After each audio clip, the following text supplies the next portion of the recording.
Recentemente, Flávio Bolsonaro deu uma entrevista que, olha, tá dando o que falar.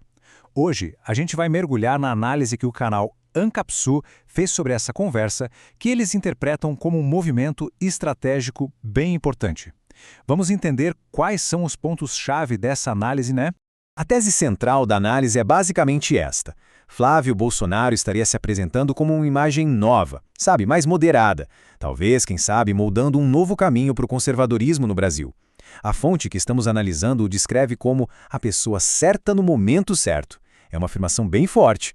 Para a gente entender essa estratégia, vamos seguir a análise do Ancapsu em 5 pontos principais. Primeiro, essa imagem mais conciliadora.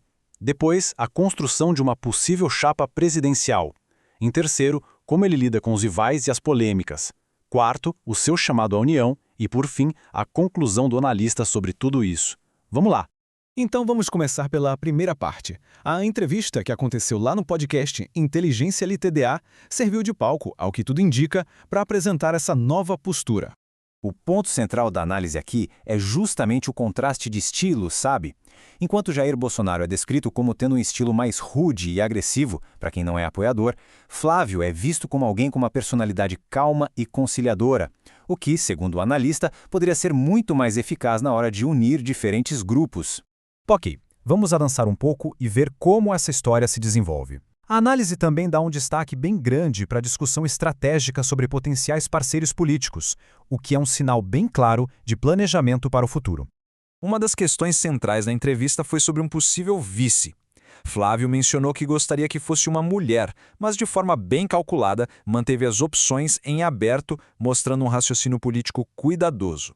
E isso nos leva direto para as 2 principais opções analisadas pela fonte. De um lado, Tereza Cristina, que preenche o requisito de ser mulher e tem uma ligação crucial com o agronegócio. Do outro, Romeu Zema, com sua imensa popularidade em Minas Gerais, que é um estado-chave em qualquer eleição. E para o Ministério da Economia, hein? O nome ideal, segundo a análise, seria Paulo Guedes, descrito como um gênio. Só que o próprio analista acredita que Guedes muito provavelmente não aceitaria o cargo de novo, sabe? Considerando toda a experiência desgastante da política. Nesta sessão, a gente vai ver como a análise do Ancapsu interpretou as respostas de Flávio sobre adversários e aquelas batalhas políticas do passado.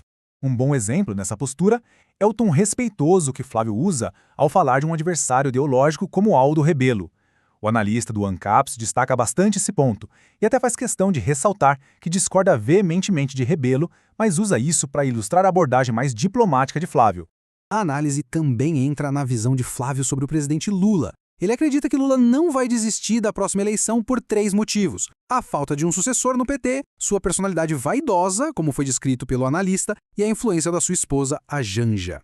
Para a gente entender o próximo ponto, precisamos lembrar rapidinho o que foi a CPI da Lava Toga, uma proposta para investigar ministros do STF. E aqui, a análise argumenta que a CPI da Lava Toga era, na verdade, uma bandeira enganosa, uma armadilha. A lógica apresentada tem 3 partes. Primeiro, a legalidade era duvidosa. Segundo, a liderança estava nas mãos de opositores. E o mais importante, o alvo real não seria o STF, mas sim Sérgio Moro. Quando questionado sobre homofobia, a resposta do Flávio foi enquadrada pelo analista como uma visão libertária.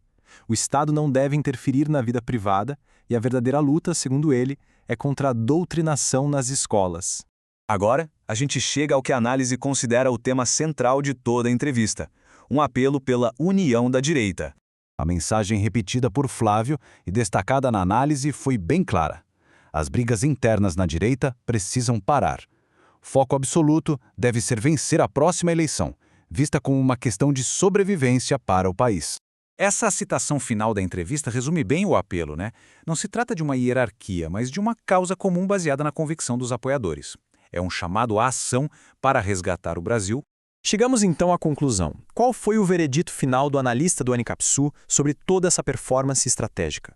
O veredito é direto. Para o analista, a entrevista não foi apenas uma conversa, mas sim uma demonstração de que Flávio se considera muito maduro e muito preparado para assumir a presidência. Isso tudo nos deixa com uma pergunta no ar para refletir. Será que estamos testemunhando uma mudança estratégica, um pivô calculado para apresentar um novo tipo de liderança para a direita brasileira? A análise sugere que sim, e só o tempo dirá qual vai ser o impacto real de tudo isso.